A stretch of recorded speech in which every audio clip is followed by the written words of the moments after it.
मेरे पति ने शादी की पहली रात शराब पीकर मेरे साथ जानवरों जैसा सलूक किया। उसके अत्याचार सहते सहते मेरी शादी को 7 साल हो गए थे, पर मैं मां नहीं बन सकी। सब लोग मुझे बांझ कहने लगे। मैंने अपनी ससुराल छोड़ दी। फिर एक दिन मेरे पति ने मुझे इतनी बड़ी कंपनी की मालकिन बना देखा तो उसके होश उड़ गए। सुहाग रात पर मैं छुई मुई सी सिमटी हुई फूलों की सेज पर एक गुड़िया की तरह शर्माई घबराई सी बैठी अपने पति के आने का इंतजार बेसब्री से कर रही थी। रात के 12 बज गए थे, पर मेरे पति की कोई खबर नहीं थी। इंतजार करते करते 1 बज गया। उनकी अभी तक कोई खबर नहीं थी। फिर 2 बजे कमरे का दरवाजा खुला और फिर मेरे पति कमरे के अंदर आए तो वह अपने पैरों पर खड़े भी नहीं हो पा रहे थे। गिरते पड़ते बिस्तर पर आ पहुंचे। जैसे ही मैंने उनको सहारा दिया, उन्होंने मुझे धक्का दिया और कहा, साली, तूने मेरी जिंदगी मुझसे छीन ली, मेरा प्यार मुझसे छीन लिया। इसकी सजा तुझे मैं देकर रहूंगा। और उन्होंने मुझे जानवरों की तरह नोचा। पूरी रात मैं रोती रही, रहम की भीख मांगती रही, पर इन पर तो जैसे कोई जानवर सवार हो गया था। सुबह 7 बजे मुझे होश आया। जाने कब तक यह जानवर मुझे नोचता रहा, मुझे पता ही नहीं चला। जब आँख खुली तो मेरी आंखों से मेरे आंसू नहीं रुक रहे थे। जो सपने मैं लेकर आई थी, वह सारे सपने मेरी सुहाग सेज के चारों तरफ मेरे फटे हुए कपड़ों के साथ साथ राख में मिल चुके थे। पर अब फूटे नसीब क्या कर सकते हैं। जो भी है, मुझे ही सब सही करना था। सुबह 7 बजे मेरी सास ने मुझे आवाज लगाई, उठ जा बहू, नहाकर बाहर आ जा। मैंने भी अपने आंसू पोंछे और फिर नहाकर बाहर आ गई। चाय बनाकर अपने पति को देने कमरे के अंदर गई तो वह अभी तक सो रहे थे। मैंने उनको उठाया, उठिए जी, चाय पी लीजिए। मेरे पति ने आंख खोली और मुझे देखा तो उनको रात का धुंधला धुंधला याद आया कि कैसे वह राक्षस बन गए थे। मेरे पति ने शर्मिंदा होते हुए कहा, सोनम, मुझे माफ कर दो। मैंने रात को शराब के नशे में तुम्हारे साथ बहुत गलत काम किया था। ये कहकर उनकी आंखों से आंसू भी निकलने लगे। उनको ऐसे देखकर मैंने भी उनको कहा, आप मेरे पति हैं, आप ऐसे मुझसे माफी मत मांगे। मुझको प्रॉमिस करें कि बस आप आज के बाद शराब पीकर घर नहीं आएंगे। मुझसे वादा करिए। उन्होंने भी वादा किया कि आज के बाद मैं शराब को कभी हाथ भी नहीं लगाऊंगा। और फिर चाय पीकर तैयार होकर काम पर चले गए। मैं भी खुश थी। जो दर्द लिखा था किस्मत में, वह तो मिलना ही था। पर शायद अब सब सही हो जाएगा। मैं पूरा दिन खुश थी। घर पूरा भरा हुआ था। मेरी जेठानी और मेरी सास, मेरी जेठानी के 2 बच्चे, सब मेरे साथ बहुत अच्छे से मिलजुल कर बात कर रही थी। सुबह से शाम हुई, शाम से रात हुई। सबने खाना खा लिया। अभी मेरे पति घर पर नहीं आए थे, तो मैं उनका खाना लेकर अपने रूम में चली गई। बहुत खुश थी कि आज रात मेरे पति मुझे अच्छे से प्यार करेंगे और मैं कल के उन गहरे जख्मों को कुछ हद तक भूल सकती हूँ। आज भी मेरे पति रात को 12 बजे घर पहुंचे और फिर वह शराब पीकर आए। कल वाली कहानी उन्होंने आज भी दोहराई तो मैं अब नहीं सह सकी और उनको रोकने की कोशिश की। उनके अंदर तो शराब रूपी जानवर बैठ चुका था। उन्होंने मुझे जोर से गालों पर 2-4 तमाचे मारे। हमला इतना जोर का था कि मैं अब अपने होश खो बैठी थी और वह मुझे फिर से नोचते रहे। मैं सुबह को 6 बजे उठी तो मेरी हिम्मत नहीं थी कि मैं बिस्तर से नीचे भी उतर सकूं। लेकिन सबके उठने का समय हो चुका था, तो जैसे तैसे मैं उठकर बाथरूम तक पहुंची और नहाकर तैयार होकर रूम से बाहर निकल आई और फिर चाय लेकर रूम में गई तो वैसे ही कल जैसे उनके घड़ियाली आंसू, वही रोना वही वादे। मैं बस सुनती रही और अपनी किस्मत पर रोती रही। अब तो यह रोज का हो गया था। रोज रात को यह शराब पीकर आते और मैं रोज बिस्तर पर लुटती रहती। मैं कभी पूछती कि मेरे साथ ऐसा व्यवहार क्यों करते हैं, तो और ज़्यादा मुझे दर्द मिलता था। इसलिए मैंने पूछना ही बंद कर दिया। ऐसे ही दर्द सहते-सहते 2 महीने निकल गए, पर मेरा दर्द कम नहीं हुआ। सास भी मुझसे पूछती कि बहू, खुशखबरी कब सुना रही हो? अब उनसे क्या बोलूं? कुछ शब्द ही नहीं थे मेरे पास। आज मेरी शादी को 7 साल हो चुके थे। इन 7 सालों में मुझे अपने पति का प्यार एक दिन भी नसीब नहीं हुआ। हाँ, अपनी इच्छा को ज़रूर पूरी कर लेता था, वह भी मेरी इच्छा के बिना। पर फिर भी माँ बनना मेरे नसीब में नहीं था।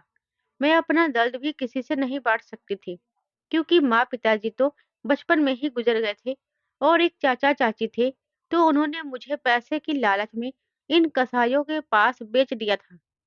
अब मेरा एक और नाम पड़ चुका था, बांझ। एक खूबसूरत नाम, सोनम के होते हुए भी। अब सब उस नाम को भूल चुके थे। चाहे मुझे जितना भी हर्ट ना हो, यह सबके मुंह पर एक ही नाम था, बांझ। अब तो घर पर मेरे साथ भी परायों जैसा व्यवहार किया जाने लगा था, जैसे मैं कोई अछूत हूँ। एक बार मुझे पता चला कि मेरे पति की एक प्रेमिका थी, शादी से पहले की। मेरी शादी तय होने की वजह से इनकी प्रेमिका ने इन्हें छोड़ दिया था। जो गौरव उसका गुस्सा मुझ पर निकालते। यह बात खुद गौरव ने मुझे बताई थी। अगर मैं कुछ विरोध करती तो उस दिन मेरी हालत उठने की नहीं होती थी। ऐसे ही दिन बीतते गए। मैंने खुद से विचार किया कि एक बार डॉक्टर से चेकअप करवाया जाए, तो मैं अपना बांझ होने का कलंक मिटा सकती हूँ। इसीलिए मैं एक लेडी डॉक्टर से मिली और उसने मेरा चेकअप करने के बाद कहा कि सोनम, तुम्हारे अंदर कोई कमी नहीं है। एक बार अपने पति का चेकअप करवा लो। जब मैंने यह बात अपने पति को बताई, तो फिर तो मेरी शामत ही आ गई। उस दिन पहली बार मैंने असली दर्द क्या होता है, यह जाना था। उन्होंने बेल्ट से मार-मार कर मेरे शरीर पर जख्म बना दिया। मैं चीखती रही, चिल्लाती रही, पर कोई भी मेरी मदद के लिए नहीं आया। मैं उस मार से बेहाल वही ठंडे फर्श पर लेटी और अपनी किस्मत पर रोती रही। इतना असहनीय दर्द हो रहा था कि खुद ब खुद आंसू बहे जा रहे थे। रोते-रोते दर्द की पीड़ा से बेहोशी सी छा गई और मैं वहीं सो गई। मेरी नींद सुबह 7 के तकरीबन सास के तानों से खुली। अरे ओ महारानी, सोते ही रहोगी या कुछ काम भी करना है? कहाँ से यह करमजली हमारे बेटे के नसीब में आ गई। मैं हिम्मत करके उठी और नहाकर घर के काम पर लग गई। लेकिन किसी ने भी मुझसे रात के बारे में नहीं पूछा। यहाँ तक कि एक दिन मेरी बड़ी जिठानी की माँ हमारे घर पर आई थी, तो उन्होंने भी मेरी सास के ताल से ताल मिलाया। कहने लगी, अरे बहन, अपने लड़के की दूसरी शादी करवा दो, तो उसके भी बच्चे हो जाए। क्यों इस बोझ को पाल रही हो? मेरी सास भी उसकी बात से सहमत हो गई और अपने लड़के के लिए नई बहू को खोजना चालू कर दिया। मैंने भी अब समझ लिया था कि जब मेरे जीवन में जब कुछ बचा ही नहीं है, तो मैं यह दर्द क्यों सहूं? मैंने फैसला किया कि अब तो मुझे तलाक ले लेना ही चाहिए। अपने डर को पीछे छोड़कर मैंने तलाक का फैसला कर लिया और इत्तेफाक से उस रात मेरे पति फिर शराब पीकर आए, तो मैं बिस्तर पर लेटी थी और आते ही उन्होंने मेरी कमर पर लात मारकर मुझे जमीन पर गिरा दिया और गाली देकर बोले, मैं आया हूँ और तू सोई पड़ी है। जा जाकर खाना लेकर आ, मुझे भूख लगी है। मैं रसोई घर में गई और खाना गर्म करके ले आई। खाना तो आज मैंने भी नहीं खाया था, तो 2 थाली बिस्तर पर रखकर मैं वहीं बैठ गई। खाने का पहला निवाला खाते ही उन्होंने मेरे मुंह पर थूक दिया और थाली उठाकर मेरी ओर उछाल दी। ऐसा घटिया खाना बनाती है तू बांझ? तूने अभी तक खाना बनाना नहीं सीखा? मैंने अपने हाथ बीच में लाकर खुद पर गरम खाना गिरने से बचा लिया और हिम्मत से कहा, मैं बांझ नहीं हूँ। शराब पीकर आपने खुद को कमजोर कर लिया है और दोष मुझे दे रहे हैं कि मैं बांझ हूँ। इतना सुनना था कि वह उठा और अपनी कमर से बेल्ट निकाला और जैसे ही मेरी तरफ बेल्ट मारने की कोशिश की, मैंने बेल्ट को अपने हाथ से पकड़ लिया और उनसे छीन लिया। अब वह बिस्तर से उठे और मेरी तरफ जैसे ही झपटे, तो मैंने उन्हें पूरी ताकत से ढकेल दिया और वह जाकर फर्श पर गिर गए। शराब के नशे में ही जैसे तैसे वह उठे और बड़बड़ाए, आज तुझे घर से बाहर निकाल दूंगा। मैंने भी पलटकर जवाब दिया, तुम जैसे जानवर के साथ रहेगा भी कौन? बस फिर क्या था? उन्होंने कमरे का दरवाजा खोला और सामने सब तमाशा देखने वाले खड़े थे। मैं अभी गुस्से में थी। आज पता नहीं कहाँ से इतनी हिम्मत आ गई थी कि आज सारा गुस्सा ही निकाल देना चाहती थी मैं। मैंने देखा कमरे के बाहर मेरी सास, मेरी जेठानी और मेरी दोनों देवरानियां खड़ी थी। मैंने उनको देखते हुए कहा, आ गए तमाशा देखने के लिए? शर्म नहीं आती? अपने नापुंसक बेटे की कमी को छुपाने के लिए मुझे दोष देते हुए और अब किसी दूसरी मासूम लड़की की बलि देने की सोच रही हैं। अपने बेटे की दूसरी शादी करने से पहले उसका अच्छे से इलाज करवाओ, तब तो किसी मासूम लड़की को फंसाना। इतना सुनते ही मेरी सास ने कहा, अब देख क्या रहा है, निकाल अभी के अभी इसे बाहर।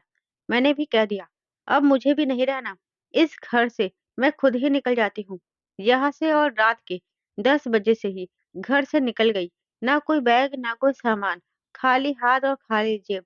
पता नहीं था कहाँ जाना है और क्या करना है। बस मुझे अब उस जेल से आज़ादी चाहिए थी। बस और कुछ नहीं। मैं घर से निकली, उस समय रात के 10 बज रहे थे।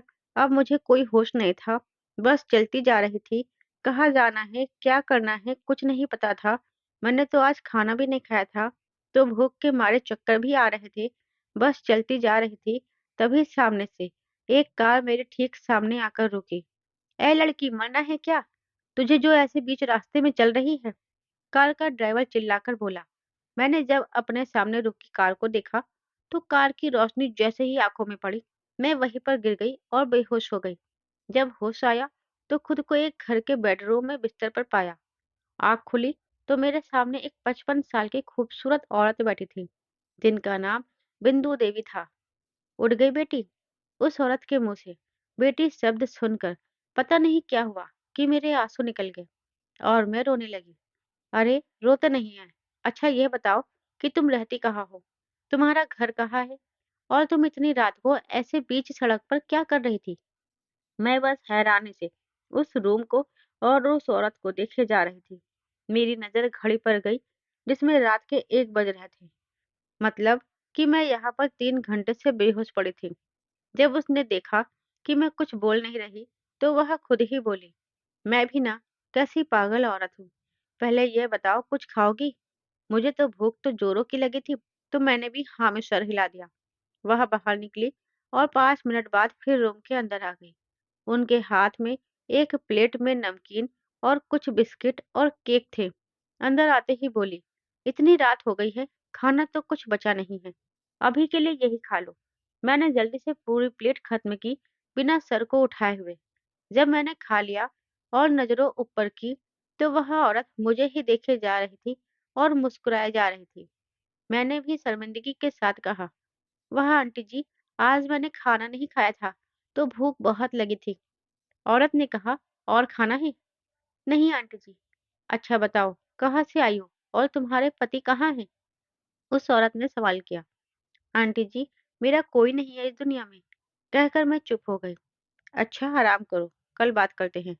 कहते हुए वह औरत रूम से बाहर निकल गई। मेरी आंखों में नींद कहाँ थी। मैं तो जो कल हुआ था और आगे क्या होगा, उसके बारे में सोच रही थी। सोचते सोचते सुबह के 5 बज गए। अब मेरी आंखें भी नींद से भर गई थी और मैं सो गई। मुझे किसी ने डिस्टर्ब नहीं किया और मैं दोपहर के 12 बजे उठी। पिछले 8 सालों में पहली बार ऐसा हुआ था कि मैं 12 बजे तक सोई थी। जल्दी से उठकर फ्रेश होकर मैं उस रूम से बाहर आई, तो मेरी आंखें खुली की खुली रह गई। मेरे तो होश ही उड़ गए थे। वह कोई छोटा-मोटा घर नहीं था, वह तो कोई आलीशान महल लग रहा था। इतना खूबसूरत महल, जैसा घर मैंने अपने जीवन में पहली बार देखा था। नीचे बड़ा सा हॉल, उस पर पड़े 2 साइड सोफे और बीच में डाइनिंग टेबल। हॉल की दूसरी साइड भी ऐसे ही सोफे के 2 सेट और उसके सामने एक और डाइनिंग टेबल था। एक साइड किचन था और उसके बगल से ऊपर जाने के लिए रिवॉल्विंग सीढ़ी बनी हुई थी। नीचे 3 कमरे बने हुए थे। ऊपर जाने का जब मौका ही नहीं मिला था, तो पता नहीं ऊपर क्या था। सामने सोफे पर वही औरत बैठी थी। उसके साथ एक 4 साल की बच्ची भी थी। उनकी नज़र जैसे ही मुझ पर पड़ी, उस औरत ने मुझे बुलाया, "इधर आ जाओ बेटी।" पता नहीं मुझे उनके मुँह से बेटी सुनना इतना अच्छा लगा कि यह शब्द तो जैसे कि मैं भूल ही चुकी थी। इस घर में आने के बाद मुझे 3 ऐसे कारण मिले, जिसने मुझे इस घर में रहने के लिए लालची बना दिया। एक तो मैं देर तक सोती रही और मुझे किसी ने डिस्टर्ब नहीं किया। दूसरा ये घर नहीं महल था। और तीसरा उस औरत का मुझे इतने प्यार से बेटी बुलाना।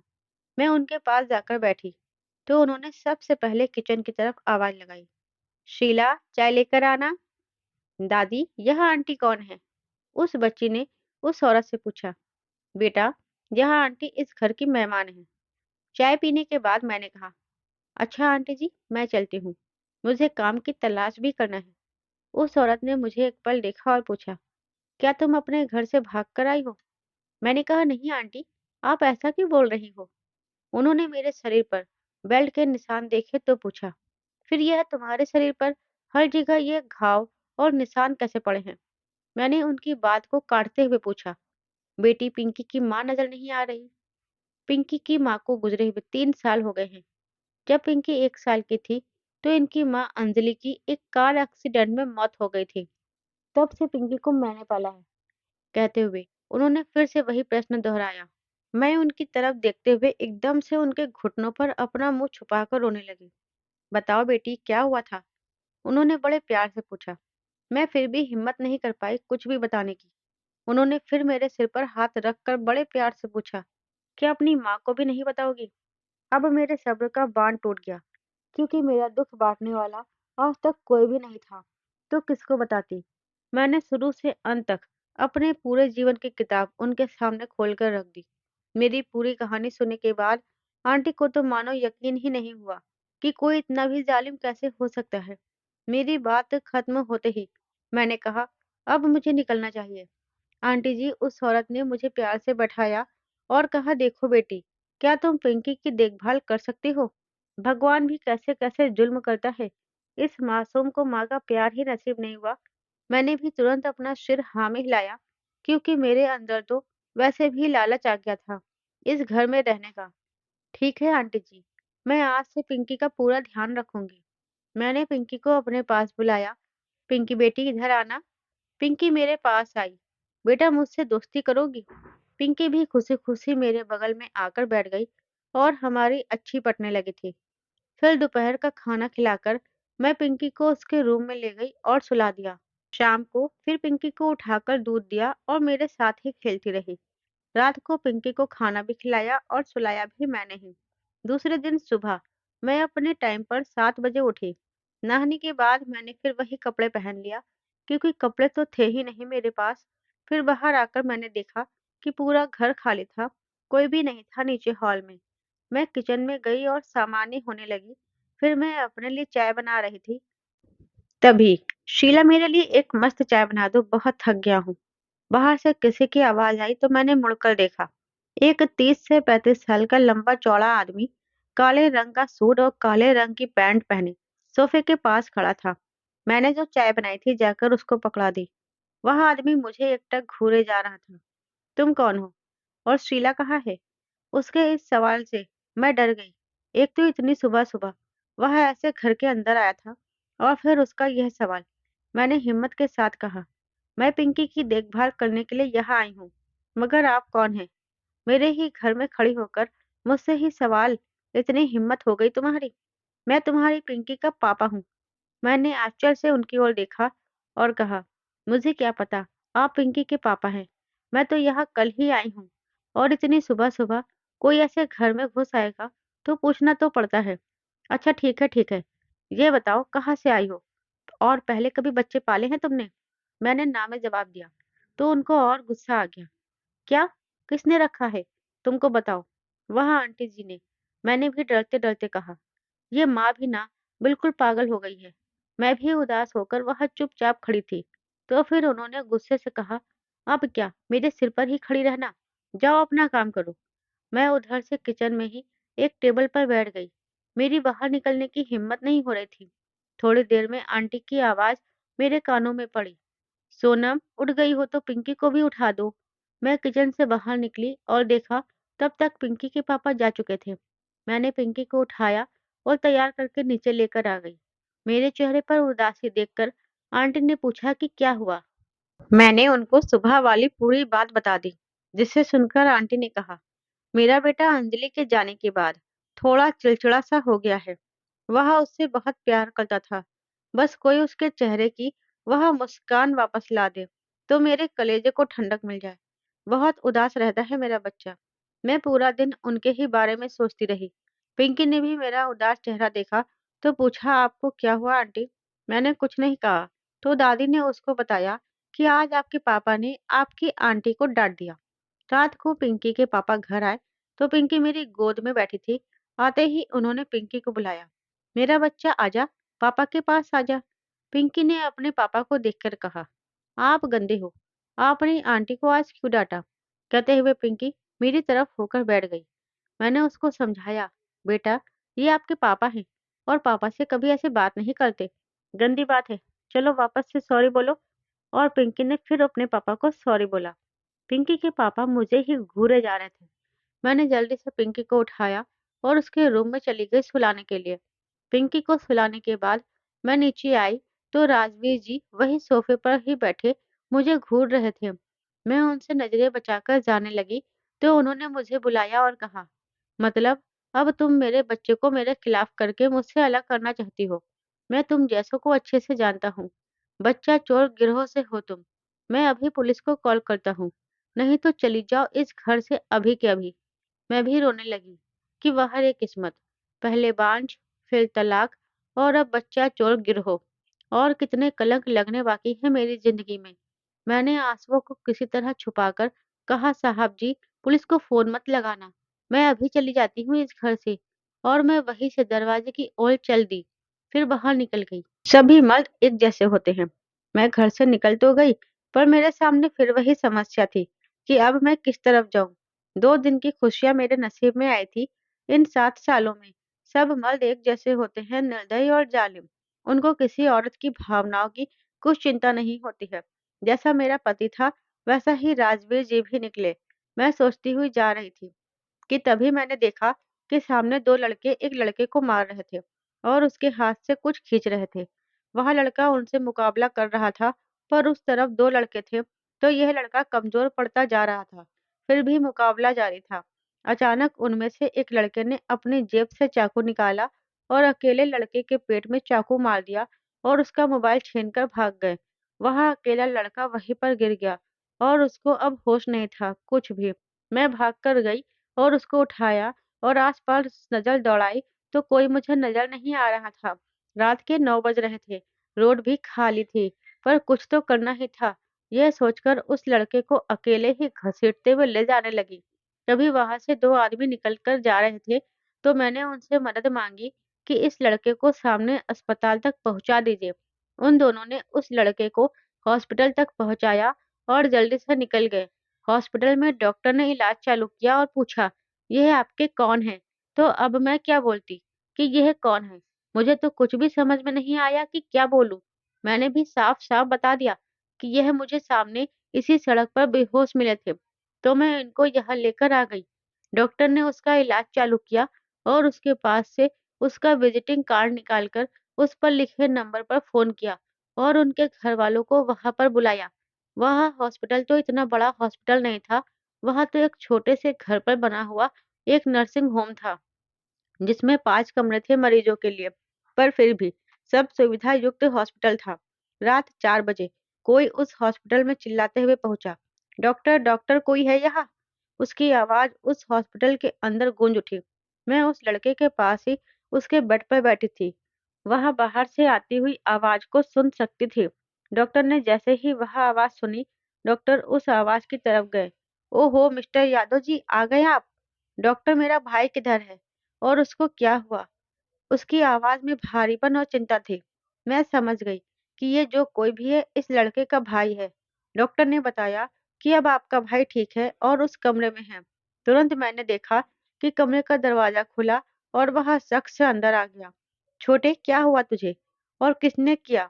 ये सब बोलते हुए उसकी नजर मेरी ओर गई तो मेरी सांसें रुक गई। मैं अब उस कमरे से बाहर जाने के लिए लगी, जैसे ही उसने आवाज लगाई, तुम यहाँ क्या कर रही हो? तुमको मैंने कहा था ना मेरे घर परिवार से दूर रहने के लिए, तो तुमको सुनाई नहीं देता क्या? बुलाऊं क्या अभी पुलिस को? मैंने इतना ही सुना और फिर मैं वहां से निकलकर उस हॉस्पिटल से बाहर आ गई। पर अब मैं कहाँ जाऊं? कहाँ जाऊं? रात के 4 बज रहे थे। मुझे तो कुछ नहीं सूझ रहा था। मैंने अब 2 घंटे हॉस्पिटल के बाहर साइड में एक बेंच पर ही रुकने का विचार किया। सुबह उजाला हो जाएगा तो कुछ दिमाग लगा सकते हैं कि कहाँ जाना है। मैं उस बेंच पर आकर बैठ गई और बैठे-बैठे ही नींद में चली गई। हॉस्पिटल के अंदर जब डॉक्टर उस लड़के के रूम में गए, तो उन्होंने पूछा, मिस्टर राजवीर, वह लड़की कहीं गई जो इन्हें यहाँ लेकर आई थी? क्या वह लड़की मेरे भाई को यहाँ लाई थी? डॉक्टर राजवीर जी ने चौंकते हुए पूछा। डॉक्टर साहब ने जवाब दिया, यस मिस्टर राजवीर, वह बता रही थी कि 2 लड़के इसको चाकू मारकर इसका मोबाइल छीनकर भाग गए, तो वह लड़की इसको उसी सड़क से यहाँ हॉस्पिटल में लेकर आई थी। पता नहीं कहाँ चली गई बिना बताए इतनी रात को। मिस्टर राजवीर ने घड़ी देखी तो रात के 4:30 बज रहे थे। मिस्टर राजवीर तुरंत उठे और डॉक्टर, आप मेरे भाई के लिए कोई नर्स का इंतजाम करो। मैं अभी आया 5 मिनट में।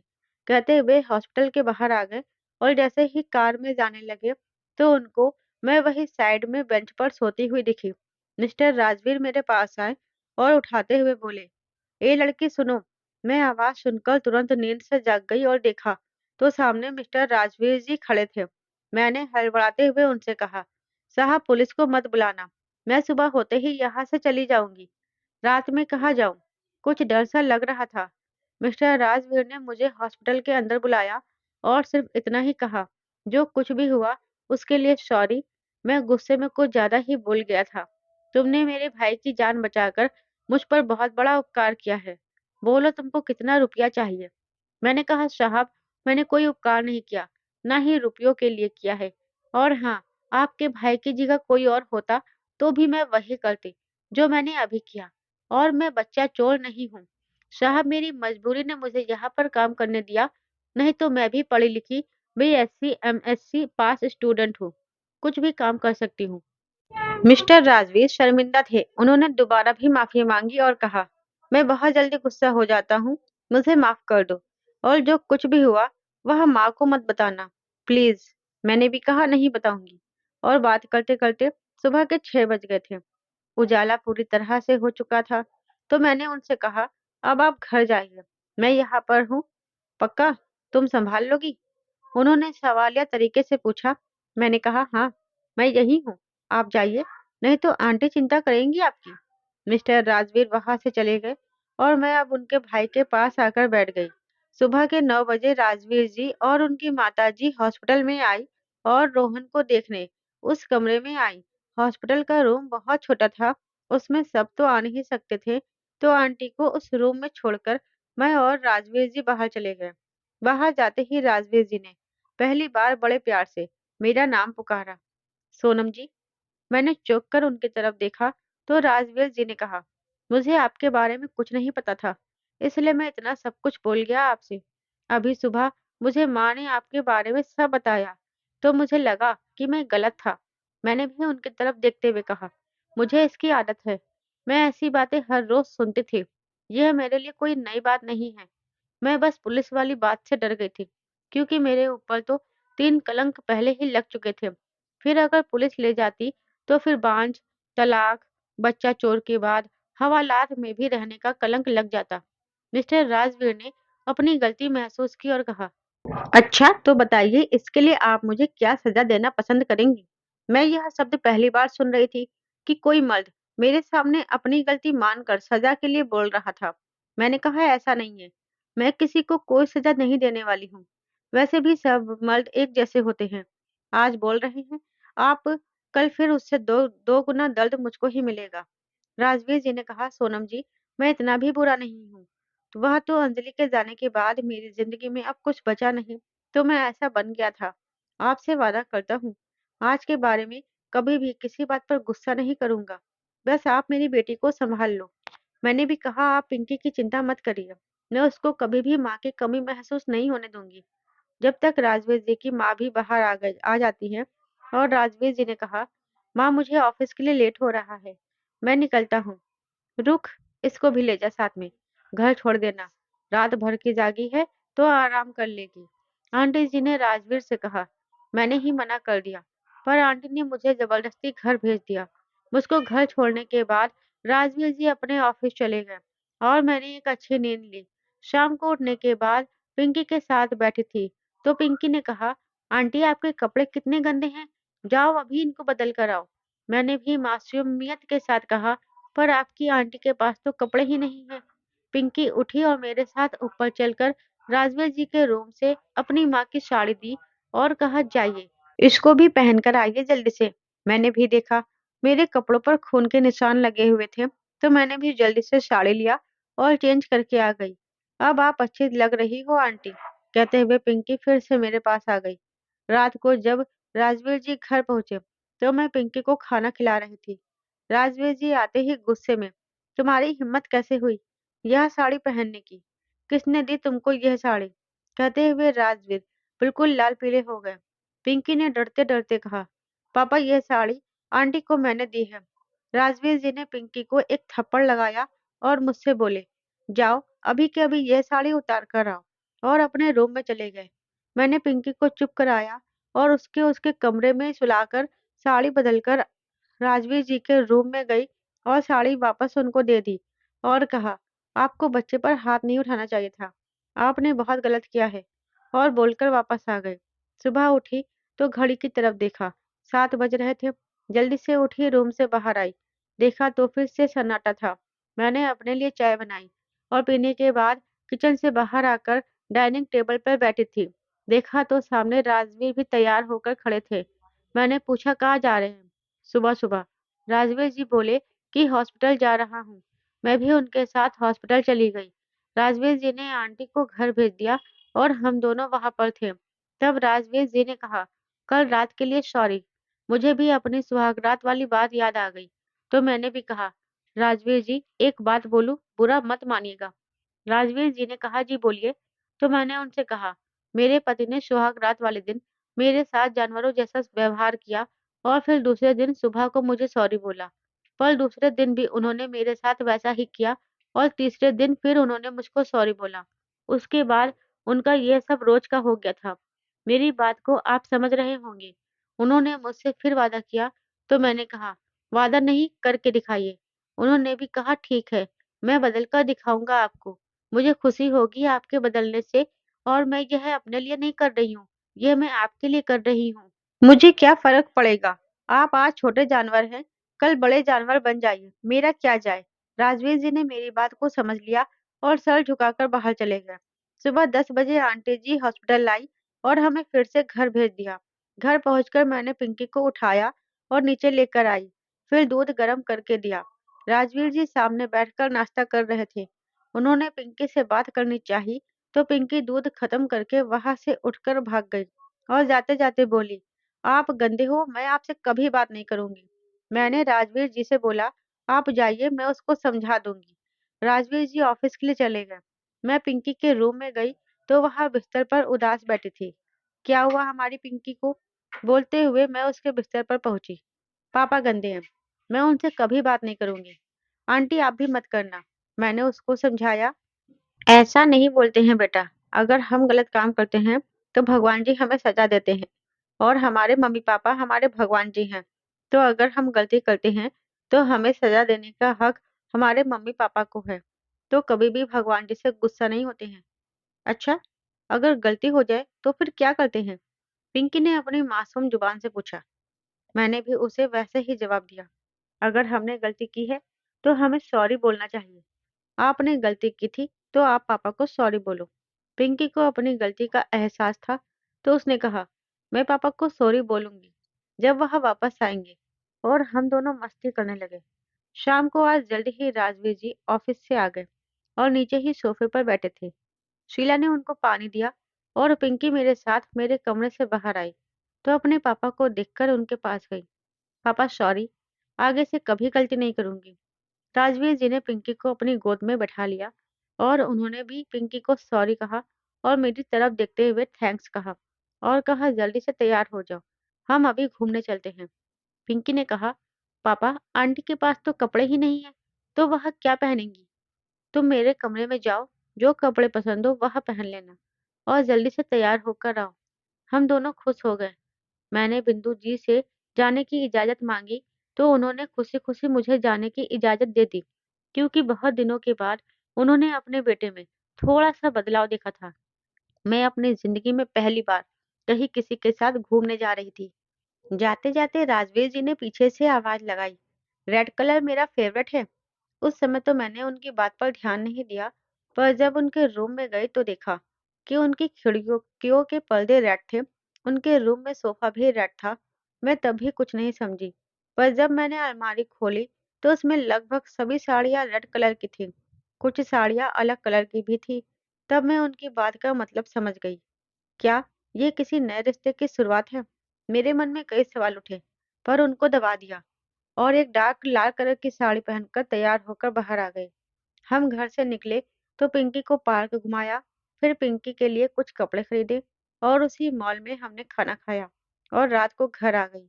जब हम घर पहुंचे तो बिंदु जी वही बरामदे में बैठी थी। अपने बेटे के चेहरे पर मुस्कुराहट देखकर उन्हें बहुत अच्छा लगा। वाह बेटा, जो अंजलि के कपड़ों को हाथ तक भी नहीं लगाने देता था, उसने सोनम को अंजलि के कपड़े पहनने के लिए दे दिए। यह बहुत बड़ी बात है। घर पहुंचकर पिंकी को दूध पिलाकर उसके कमरे में सुलाकर मैं नीचे आ गई, तो देखा राजवीर जी वहीं पर बैठे थे। मेरे पास आते हुए बोले, थैंक्स सोनम जी, आज आपकी वजह से मुझे मेरी बेटी वापस मिल गई। मैंने भी कह दिया, वैसे थैंक्स तो मुझे आपको कहना चाहिए, क्योंकि आपकी वजह से आज मैंने जिंदगी में पहली बार इतना खुलकर एंजॉय किया है। अच्छा जाइए, आप सो जाइए। राजवीर जी ने जाते जाते कहा, बहुत खूबसूरत लग रही थी आप। मैंने कहा, थैंक्स, वैसे मेरा फेवरेट कलर क्रीम है। और मुड़कर अपने रूम में चली गई। मस्त, एक सुखद दिन की समाप्ति हुई। सुबह उठकर चाय पीकर मैं सोफे पर बैठी थी। राजवीर तैयार होकर आए और हम हॉस्पिटल चले गए। आज राजवीर जी ने क्रीम कलर का सूट और पैंट पहना हुआ था। मुझे लगा कि कहीं उनके दिल में भी तो वही नहीं है जो मेरे दिल में है। हॉस्पिटल पहुंचने के बाद, आंटी जी के घर जाने और फिर हॉस्पिटल आने के बाद राजवीर जी ने मुझसे कहा, सोनम जी, मेरी पुरानी सेक्रेटरी काम छोड़कर चली गई है, तो क्या आप मेरी सेक्रेटरी बनेंगी क्या? मैं उनकी तरफ आंखें फाड़कर देखती रही। तो उन्होंने कहा, ऐसे क्या देख रही है? मैंने कोई आपको आई लव यू बोल दिया क्या? पर मैं कैसे? मैंने आज तक कभी बाहर काम ही नहीं किया। राजवीर जी बोले, उसमें क्या है? जैसे घर को मैनेज करती हैं, वैसे ही ऑफिस को और मेरे काम को मैनेज करिएगा। और मुझे पूरा भरोसा है, आप मेरी सेक्रेटरी बनकर अच्छे से काम कर लेंगी। मैंने भी हिम्मत करके हाँ बोल दिया और कल से ऑफिस आऊंगी बोल दिया। मुझको घर छोड़ने के बाद राजवीर जी ऑफिस के लिए जा रहे थे, तो मैंने भी बोल दिया, आज आप बहुत हैंडसम लग रहे हैं। राजवीर जी ने गाड़ी आगे बढ़ाते हुए कहा, थैंक्स। मैं घर पर आ गई और नहाकर एक नई साड़ी पहनकर पिंकी के साथ बैठ गई। आज रोहन जी को भी हॉस्पिटल से घर जाना था, तो राजवीर जी सीधा ऑफिस से ही हॉस्पिटल गए और वहां से रोहन जी को घर लेकर आ गए। वहां घर पहुंचकर आंटी ने रोहन को नीचे वाले कमरे में ही रहने को कहा, क्योंकि बार बार ऊपर नीचे होने से उसके जख्म भर नहीं पाएंगे। मैंने भी कह दिया, कोई बात नहीं, मैं कुछ दिन यही सोफे पर ही सो जाऊंगी। तो आंटी ने कहा, सोफे पर क्यों? तुम ऊपर पिंकी के रूम में सो जाना। पिंकी भी खुश हो गई और राजवीर जी के चेहरे पर भी मुस्कान आ गई। पिंकी तो ठीक, पर राजवीर जी क्यों मुस्कुराए, समझ में नहीं आया। खाना खाने के बाद मैं पिंकी को लेकर ऊपर कमरे में चली गई सोने के लिए। सुबह उठकर जल्दी से नहाकर मैं मंदिर गई। कह सकते हैं कि पहली बार मंदिर गई थी, क्योंकि मेरा भगवान से विश्वास उठ गया था। इसलिए मैंने भगवान से माफी भी मांगी और धन्यवाद भी किया। सुबह 7 बजे मैं वापस आई और शीला ने मुझे चाय दी। आज पहली बार शीला ने मुझे चाय पिलाई थी। मैं तैयार तो बैठी थी, तभी राजवीर आए और नाश्ता करने के बाद उन्होंने मुझसे कहा, रेडी हो सोनम जी? मैंने भी हाँ में सर हिलाया और हम लोग निकल गए ऑफिस के लिए। राजवीर जी के साथ मेरा यहाँ दूसरा नया एक्सपीरियंस था। पहले तो मैं जिंदगी में पहली बार कहीं घूमने गई थी। दूसरा, जिंदगी में पहली बार मैंने बाहर की दुनिया देखी थी। ऑफिस पहुंचकर मैंने राजवीर जी को बोला, आप चलिए, मैं आपके पीछे पीछे आती हूँ। राजवीर जी चले गए, तो मैंने अब ऑफिस के लिए चलना स्टार्ट किया। जैसे ही ऑफिस के गेट के अंदर घुसी, पहले तो मुझे गार्ड ने रोका और पूछा, आपको यहाँ किससे मिलना है? मैंने बताया, मुझे मिस्टर राजवीर जी से मिलना है। और मैं इतने में गार्ड ने मुझे कहा, आप अभी जाइए, 2 बजे के बाद आइएगा, अभी साहब बिजी हैं। मैं हैरान थी कि यह गार्ड है या राजवीर जी का सेक्रेटरी। मैंने फिर से निवेदन किया कि मुझे राजवीर जी ने बुलाया है, आप उनसे बोल दो कि गेट पर सोनम जी आई हैं। गार्ड ने फिर नहीं सुना और मुझे बाहर जाने को बोला। इतने में सामने से राजवीर जी आते दिखे। क्या हुआ सोनम, कहाँ रुक गई? आओ ना जल्दी अंदर, तुम तो गेट पर ही रुक गई। गार्ड ने जैसे ही सुना, उसका तो सांस ही अटक गया था। मैडम जी, माफ कर दीजिए, मुझसे गलती हो गई।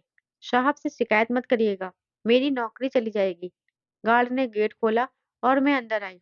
क्या हुआ, तुम मेरे साथ अंदर क्यों नहीं आई? राजवीर जी ने पूछा। तो मैंने भी गार्ड को देखकर कहा, वहां मैं देखना चाहती थी कि ऑफिस के लोग कैसे काम करते हैं। तो क्या देखा आपने? राजवीर जी के पूछने पर मैं फिर से गार्ड की तरफ देखते हुए, काम को अच्छा करते हैं, पर थोड़ा सामने वाले को सम्मान भी देना सीख जाए तो और अच्छा हो जाए। अच्छा चलिए बॉस, बॉस की कहा, आप तो ऐसे चौंक गए जैसे कि मैंने आपको आई लव यू बोल दिया हो। अब ऑफिस है और मैं आपकी सेक्रेटरी हूँ, तो आप मेरे बॉस ही हुए ना। हम दोनों केबिन के अंदर आ गए और राजवीर जी के साथ एक और लड़की थी। राजवीर जी ने कहा, सुप्रिया, इनको काम समझा दो, और यह नहीं है तो इसको सब अच्छे से समझाना। जी सर कहते हुए सुप्रिया मुझे काम समझाने लगी। मुझे भी सीखने की चाह बहुत पहले से थी, तो मैंने भी सब काम मन लगाकर सीखा। शाम को हम एक साथ वापस आए और फिर मैंने पिंकी के साथ कुछ समय बिताया और खाना खाकर जल्दी सो गई, क्योंकि आज मैं बहुत थक गई थी। सुबह उठकर फिर वही रूटीन चालू था। हम ऑफिस पहुंचे तो मैं सीधे केबिन में आ गई और काम करने लगी। मैं बॉस के सामने बैठकर काम कर रही थी। केबिन का दरवाजा मेरे ठीक पीछे था। यस मिस्टर गौरव, कहिए, कोई काम था क्या? बॉस ने मेरे पीछे खड़े आदमी से कहा। वह बॉस, मेरे घर से फोन आया था कि मेरी माँ अभी अभी चल बसी, तो मुझे छुट्टी चाहिए थी। मैंने बिना देखे आवाज और नाम से ही जान लिया कि ये वही मेरा जालिम पति है। जब मैंने अपनी सास की मौत का समाचार सुना तो दिल में धक्का सा लगा। अब कैसी भी थी, पर थी तो मेरी सास ही। राजवीर जी ने उनको छुट्टी दे दी और वहां चले गए। मेरी आंखों में आंसू निकलता देख राजवीर जी ने मजाक करते हुए कहा, क्या हुआ तुमको? तुम तो ऐसे रो रही हो जैसे तुम्हारी सास मर गई हो। मैंने भी उनसे कहा, बस वही मेरी सास थी और गौरव मेरा वही जालिम पति था। गौरव राजवीर जी की तो बोलते ही बंद हो गई। मैंने भी छोड़ते हुए कहा, अब बोलिए बॉस, क्या बोल रहे थे? अब राजवीर जी ने पूछा, चलना है क्या अपनी सास के घर? मैंने कहा, जाने की इच्छा तो है पर हिम्मत नहीं है। वह लोग फिर से गालियां देंगे। ऐसे कैसे गालियां देंगे? वह यादव इंडस्ट्रीज की मालकिन को। मैं उनके मुंह से ये बात सुनकर दंग रह गई। उन्होंने सकुचाते हुए कहा, सिर्फ नाटक करना है हमको, और हम पिंकी को भी लेकर जाएंगे ताकि तुम्हारे से इस बांझ होने का कलंक मिट सके। दुनिया इतनी आगे निकल गई है और यह लोग वहीं पर अटके हैं। अपनी कोख से ही जन्म देने पर औरत माँ बनती है क्या? अगर इतना दिमाग उनमें होता तो बच्चे के लिए तो और भी कई उपाय हैं। आजकल विज्ञान ने इतनी तरक्की कर ली है। मैं उनकी बात सुनकर रोने लगी। तो उन्होंने फिर पूछा, क्या पिंकी तुम्हारी बेटी नहीं है? मैंने कहा, राजवीर जी, पिंकी मेरी बेटी है और मैं उसकी माँ। आगे से मैं बांझ नहीं हूँ। फिर हम लोग ऑफिस से निकले और घर पहुंचे और वहां से पिंकी को लेकर हम हमारे ससुराल पहुंच गए। रास्ते में राजवीर जी ने पिंकी को बता दिया था कि बेटा, अब से तुम आंटी को मम्मी बोलना। पिंकी भी इतनी सी उम्र में बहुत समझदार हो गई थी। हम जैसे ही मेरे ससुराल पहुंचे तो सबका रोना धोना चालू था। मैं तो पूरी तरह से तैयार होकर सच धज कर ही गई थी, क्योंकि मुझे उनके घर के मातम से मतलब नहीं था। मुझे तो उनको अपनी दौलत को और अपनी बेटी को दिखाना था। मेरे अंदर जाते ही सबकी नजर हमारे ऊपर ही थी। मेरे पति मुझे देखते ही चिढ़ गए। तू यहाँ क्या करने आई है? तेरे को तो घर से निकाल दिया था ना मैंने। पीछे से आवाज आई, तो क्या हम चले जाते हैं यहाँ से? मेरा पति एकदम से घबरा गया। बॉस आप? हाँ भाई, हम तो तुम्हारे गम में शामिल होने आए थे और तुम हमें दरवाजे से ही भगा रहे हो। मेरे पति ने घबराते हुए कहा, नहीं सर, आपको नहीं, वहां तो मैं इसको बोल रहा था। तभी पिंकी की आवाज आई, मम्मी, यह अंकल कौन है जो ऐसे चिल्ला रहे हैं? मैंने पिंकी को जवाब दिया, बेटा, यह अंकल एक राक्षस है। आपने वह ड्रैकुला वाली कहानी सुनी है ना, जो खून पीता था? यह अंकल भी वैसे ही ड्रैकुला है, जो खून चूसते हैं। अच्छा मम्मी, तो फिर इस ड्रैकुला को से हमें कौन बचाएगा? अच्छा मम्मी, तो फिर इस ड्रैकुला से हमें कौन बचाएगा? बेटा, इससे बचाने के लिए गॉड हमको शक्ति देते हैं और हम इसको मार देंगे। मैंने पिंकी को समझाते हुए कहा। फिर मम्मी, गॉड हमें कब शक्ति देंगे? मैंने कहा, बेटा, आपके गॉड कौन है? पिंकी ने कहा, पापा। हाँ बेटा, आपके पापा ने हमको शक्ति दी है, एक प्यारी सी पिंकी, और हमारी पिंकी ने इस गंदे अंकल को मार गिराया। मैंने अपना सुर तेज करते हुए कहा, सुना मिस्टर गौरव, यह मेरी बेटी है, और भाभी, आप भी देख लो, मैं बांझ नहीं हूँ, मैं बांझ नहीं हूँ, मैं बांझ नहीं हूँ। कहते कहते मैं पिंकी से लिपटकर वही जमीन पर बैठ गई और रोने लगी। गौरव को काटो तो खून नहीं, वह तो आंख फाड़कर सबको देख रहा था। उसके तो जैसे होश उड़ गए थे। जिस औरत को वह अपने पैरों की जूती समझता था, वह इतनी बड़ी कंपनी की मालकिन बन गई। अब गौरव उसका अदना सा मुलाजिम था। मेरे जेठ और जेठानी का भी यही हाल था। किसी के मुंह से एक शब्द भी नहीं निकला। सबके सब हक्का बक्का थे। उसके बाद राजवीर जी ने और पिंकी ने मुझे चुप कराया और हम अपने घर आ गए। घर आकर बिंदु जी को सब बात बताई, तो वह कहने लगी कि बेटा तुमने अच्छा किया और वहां से चली गई, और अब तुम्हारे मन को थोड़ी शांति मिलेगी। बिंदु जी अपने बेटे में आए परिवर्तन को देखकर खुश थी। राजवीर जी एक नेक दिल और बहुत सुलझे हुए इंसान थे। हाँ, थोड़ा गुस्सा। नहीं नहीं, गुस्सा तो बहुत आता था उनको, पर उनका गुस्सा पानी के बुलबुले जैसा था। जितनी जल्दी गुस्सा आता था, उतनी जल्दी गुस्सा गायब भी हो जाता था। राजवीर जी मेरी बहुत ज्यादा केयर करने लगे थे। मैं समझ नहीं पा रही थी कि उनके दिल में क्या है। एक दिन मैं अपने ऑफिस में अपना काम कर रही थी और राजवीर जी मुझे ही घूरे जा रहे थे। ये उनका रोज का काम था, मुझे अपने सामने बैठा लेना और मुझको घूरना। अचानक उनको क्या हुआ कि उन्होंने बोला, चलो आज हम कहीं घूमने चलते हैं। मैं बहुत खुश हो गई कि आज दूसरी बार मैं उनके साथ घूमने के लिए जाऊंगी। हम घर आए तो राजवीर जी ने मुझे उनकी सबसे प्यारी साड़ी पहनने के लिए दी, जो शायद उन्होंने अलग से कहीं संभाल कर रखी थी, क्योंकि वह साड़ी उन कलेक्शनों में से नहीं थी जो मैं रोज पहनती थी। मैं जब साड़ी पहनकर आई तो किसी परी से कम नहीं लग रही थी।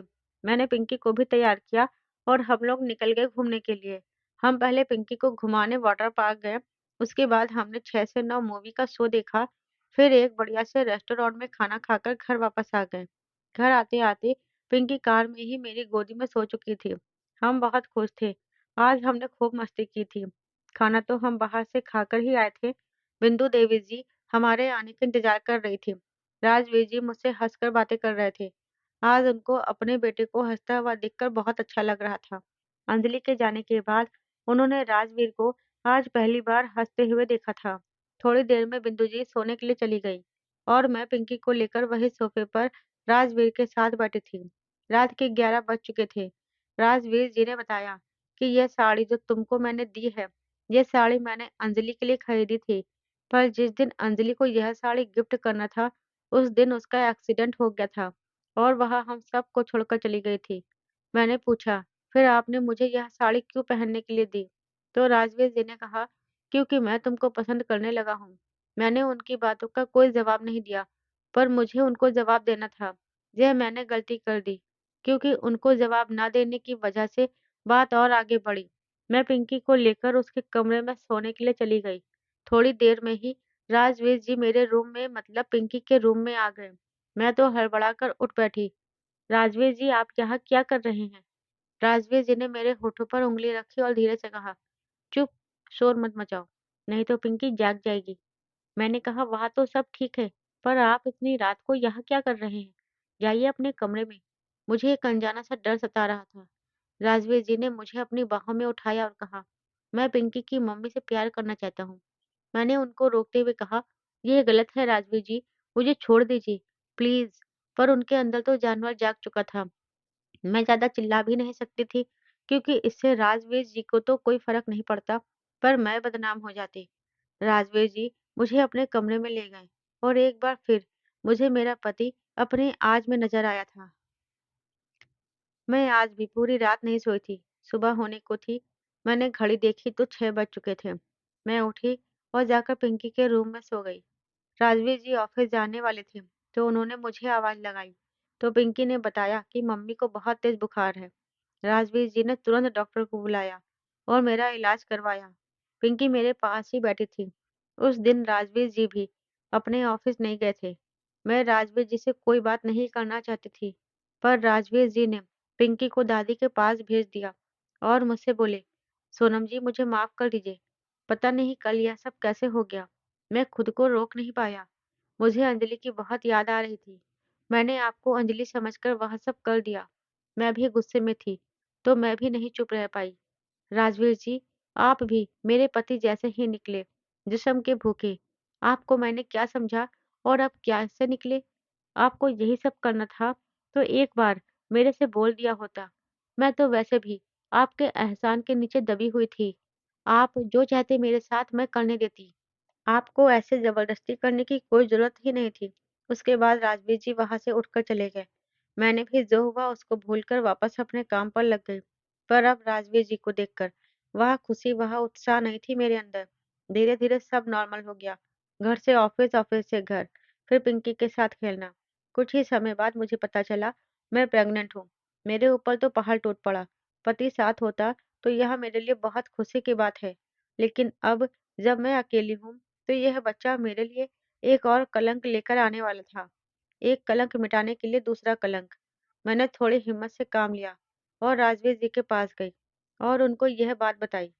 राजवीर जी, आपने जो गलत काम किया था, उसका पाप मेरे पेट में पल रहा है। उसका पाप मेरे पेट में पल रहा है। अब हम इसको कहाँ लेकर जाऊं? राजवीर जी ने दोबारा पूछा। क्या? मैंने बताया कि मैं प्रेग्नेंट हूँ और आपका बच्चा मेरे पेट में पल रहा है। राजवीर जी ने मुझे अपने पास बिठाया और कहा, पहली बात तो यह पाप नहीं, यह हमारे प्यार की निशानी है। और दूसरी बात, तुम कहीं नहीं जाओगी, यही रहोगी। पर लोग पूछेंगे तो मैं क्या जवाब दूंगी? राजवीर जी ने मेरी आंखों में देखते हुए सवाल किया, मुझसे शादी करोगी? मैं हैरान थी कि ये क्या बोल रहे हैं। आप सिर्फ मुझसे इसलिए शादी करना चाहते हैं क्योंकि मैं आपके बच्चे की माँ बनने वाली हूँ? राजवीर जी ने कहा, ऐसा नहीं है। अंजलि, मैं तुमसे बहुत प्यार करता हूँ और तुमको भूल नहीं सकता हूँ। देखा ना, आपने अभी मुझको अंजलि नाम से पुकारा। मेरा नाम अंजलि नहीं, सोनम है। राजवीर जी तुरंत बोले, जानता हूँ, पर मैं तो हमेशा तुमको अंजलि ही बुलाऊंगा। क्या तुम मेरी अंजलि बनोगी? क्या तुम पिंकी की असली मम्मी बनोगी? मैं पिंकी का नाम सुनकर सोचने लगी, पर आपके घर वाले नहीं मानेंगे। उनको मैं मना लूंगा। तुम मान गई तो वह भी मान जाएंगे। राजवीर जी ने घर जाकर बिंदु जी से सोनम से शादी करने की बात की, तो वह खुशी खुशी मान गई, क्योंकि सोनम ही है जिसने उनके बेटे की खोई हुई मुस्कान को फिर से लौटाया है। वैसे भी वह सोनम को खुद से ही पसंद करती थी। आज से 2 साल बाद, बहू मेरी चाय लाई माँ जी। शीला, अब यह दूध देखे, मैं अभी माँ जी को चाय देकर आती हूँ। भाभी, मेरी ब्लू कलर वाली शर्ट नहीं मिल रही है। कहाँ है? भैया, मैंने निकाल कर सामने वाली टेबल पर रख दी है। मम्मी, मेरा दूध दीजिए और जल्दी से मुझे स्कूल छोड़ दो, देर हो रही है। ठीक है बेटा, तुम बाहर चलो, मैं गाड़ी की चाबी लेकर आती हूँ। ये पिंकी भी ना, मम्मी स्कूल छोड़ने जाएंगी तब यह जाएंगी, वरना नहीं जाएंगी। बहू, जल्दी से पिंकी को स्कूल छोड़कर तैयार हो जाओ, नहीं तो अभी राजवीर घर सर पर उठा लेगा। बिंदु देवी जी ने सामने दीवार पर लगी घड़ी को देखकर कहा, जी, मैं बस अभी आई, पिंकी को छोड़कर। तो ये थी मेरी जिंदगी की कहानी। इतना दर्द मिलने के बाद आखिर भगवान ने मुझे ढेर सारी खुशियां दी। आज मेरी शादी को 8 साल हो गए थे। मेरी बेटी पिंकी आज 12 साल की हो चुकी थी, जो अपनी मम्मी की जान है। हम माँ बेटी नहीं, दो दोस्तों की तरह रहते हैं। पिंकी मेरी लाडली है। वह मेरे लिए लड़ती भी है और मेरी मदद भी करती, ताकि मैं अपना पूरा ध्यान बिजनेस पर लगा सकूं। इसलिए पिंकी अपने दोनों छोटे भाई बहन को भी संभालती है। जी हाँ, शादी के 4 साल के अंदर मेरे पिंकी के अलावा एक लड़का और एक लड़की और भी हुए। आज मैं यादव इंडस्ट्रीज की सीईओ है और मेरे पति ने विदेश में मेरे नाम से एक कंपनी खोली है। और गौरव ने शर्म के मारे हमारी कंपनी से रिजाइन कर दिया। कहीं और उसकी अच्छी नौकरी नहीं मिली, बस गुजारे लायक नौकरी मिली। उसकी माँ का देहांत तो पहले ही हो चुका था। उसकी शादी करने वाला अब घर में कोई नहीं बचा था, इसलिए उसकी शादी भी नहीं हो पाई, क्योंकि उसके दोनों भाई ने अपनी रसोई अलग अलग कर ली थी और वह अपनी मस्ती में मस्त थे। गौरव के सुख दुख से उन्हें कोई लेना देना नहीं था। गौरव ने खुद को पूरी तरह नशे में डुबो दिया था। काम से आते ही शराब पीकर नशे में चूर होकर घर आता, लेकिन घर पर उसे खाने को पूछने वाला कोई भी नहीं था।